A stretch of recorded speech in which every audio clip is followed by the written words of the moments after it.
Hoje em destaque o silêncio de Jair Bolsonaro e o barulho dos caminhoneiros em bloqueios nas rodovias, inconformados com o resultado da eleição. Felipe, bom dia. Salve, salve, Raizen, Carol, equipe do Eldorado FM, melhores ouvintes, sempre um prazer falar com vocês.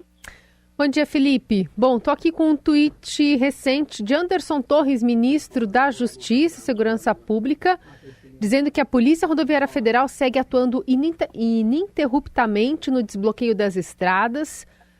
O tweet diz que das 6 da tarde do dia 30 às 5h30 de hoje já foram eliminados 192 pontos de bloqueio, prestação de contas a partir de uma decisão do Supremo Tribunal Federal. Pois é, o Alexandre de Moraes mandou desbloquear as estradas. Essa decisão dele foi referendada rapidamente pelo plenário virtual do Supremo Tribunal Federal nessa noite. Já se formou uma maioria e a ordem é que esse pessoal desbloqueie as estradas, senão o chefe da Polícia Rodoviária Federal pode ser multado em R$100 mil por hora, afastado do cargo e preso em flagrante por desobediência. Vamos lembrar que o chefe da Polícia Rodoviária Federal declarou apoio ao Jair Bolsonaro em rede social no próprio fim de semana da eleição.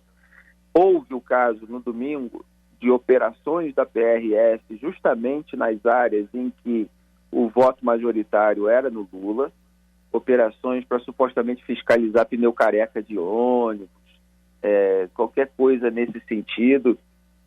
Um dia da eleição que pareceu assim coincidência demais, tentativa de atrasar o voto dos eleitores. O Moraes reagiu, mas com muito cuidado no domingo. Ele não quis atuar logo para prender o chefe da PRF, mas cobrou explicações e deu aquela entrevista coletiva de tarde dizendo que os eleitores não foram prejudicados no sentido de que eles não tiveram que voltar para casa. Eles acabaram só se atrasando com as operações, mas chegaram à zona eleitoral para votar. Então, assim, todo esse movimento de caminhoneiros, de outras pessoas que estão atrapalhando o fluxo do país, faz a gente pensar justamente, mais uma vez, que a Polícia Rodoviária Federal está fazendo corpo mole. E aí você tem vídeos circulando de agentes da PRF dizendo que é para resistir 72 horas, que o presidente precisa disso. Quer dizer, que mostram, claro que precisa tudo isso ser devidamente apurado, identificado, quem é o policial, etc., mas que mostra a instrumentalização política da Polícia Rodoviária Federal. Há outro vídeo em que um policial lá de Santa Catarina diz que a gente está com vocês para os manifestantes, aí todo mundo comemora, etc. Quer dizer, você tem um complô aí contra o direito de ir e vir no país, esse direito que era tido como algo sagrado pelo Jair Bolsonaro, quando tinha um vírus potencialmente letal circulando sem que as pessoas estivessem vacinadas. Veja que essas defesas são feitas conforme a conveniência. Quer dizer, quando é preciso que as pessoas mantenham alguma distância em nome da saúde pública, etc., aí não vale nada.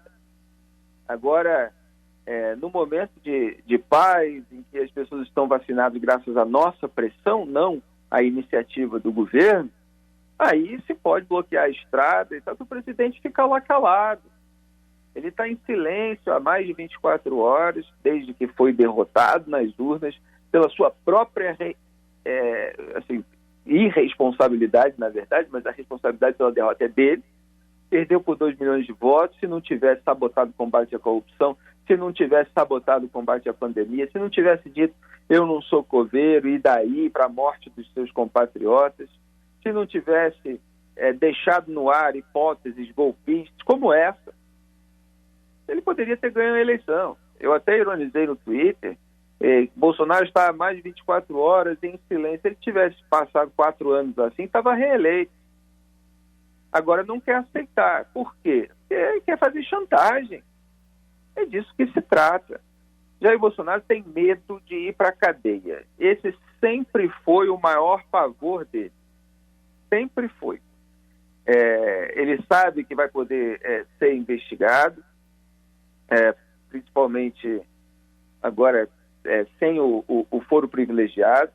Há ações por abuso de poder político, abuso de poder econômico, a rede de fake news, o uso da máquina pública ao longo da eleição. Tudo isso pode gerar uma inelegibilidade, para dizer o mínimo.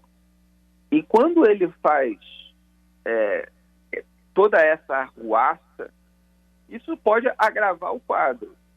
Mas o que ele quer mostrar é que, se ele for preso, pode haver uma confusão tremenda no país, inclusive com pessoas eventualmente morrendo num clima de conflito. Então, assim, é muito grave aquilo que está acontecendo, né? Já a notícia que o Bolsonaro deu ordem lá para o partido vasculhar as atas das sessões eleitorais, ele quer reunir ali uma série de incidentes que muitas vezes acontecem, são normais, pequenos incidentes aqui e ali, para posar de vítima de uma grande injustiça. Então, assim, você tem questões de substituição da urna eletrônica por um defeito pontual, troca de urna, biometria, reconhecimento de eleitores, deu algum problema. Então, a eleição foi roubada, aquela coisa toda. Agora, não há tanta gente assim disposta a comprar essa briga junto com ele. O Valdemar da Costa Neto, ele está muito mais preocupado lá com o desenho legislativo. Ele está preocupado com o poder que o partido dele, o PL, que é o partido ao qual o Bolsonaro está afiliado, vai ter na Câmara dos Deputados e no Senado Federal. O PL subiu de 76 para 99 deputados, que era tudo que o Valdemar da Costa Neto queria, porque quanto mais deputados se elege, maior a bancada, maior a fatia dos...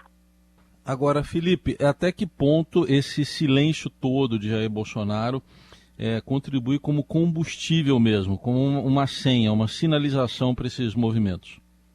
Olha, Raíssa, eu apurei ontem com fontes aí que conhecem bem a Polícia Rodoviária Federal, lá no sul do país, e estavam me dizendo que todo esse pessoal caminhoneiro que estava gritando que não aceitaremos o resultado das urnas, falando em intervenção, estava esperando o pronunciamento do que eles chamam de capitão, que é o presidente da República, para orientá-los. Então é óbvio que contribui. Ele está vendo o país pegar fogo, às vezes literalmente, porque tem barricada feita com pneu também. A gente não tem a dimensão exata de quanto a PRF realmente está atuando para esses desbloqueios.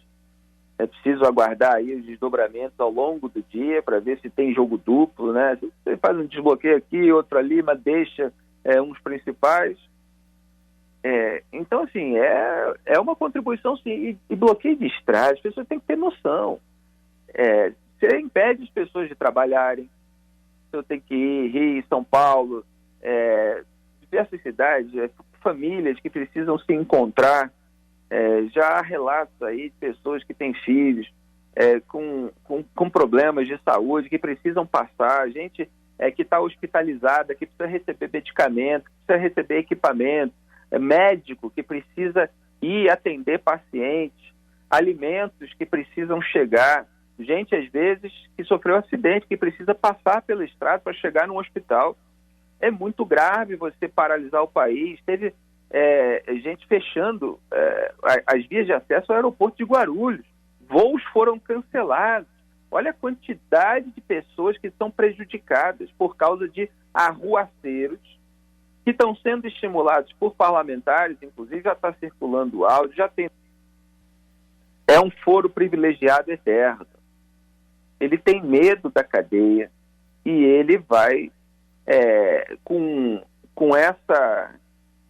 esse silêncio complacente, monitorando, esticando essa corda, e depois, qualquer coisa, ele diz: a nossa PRF desmobilizou tudo, a imprensa que está querendo isso e aquilo. Então é sempre um jogo É como no caso do Roberto Jefferson. Primeiro ele manda lá o ministro da Justiça. E em nenhum outro caso estaria deslocado para ir lá se não fosse aliado do presidente da República. Aí ele sente que pegou mal.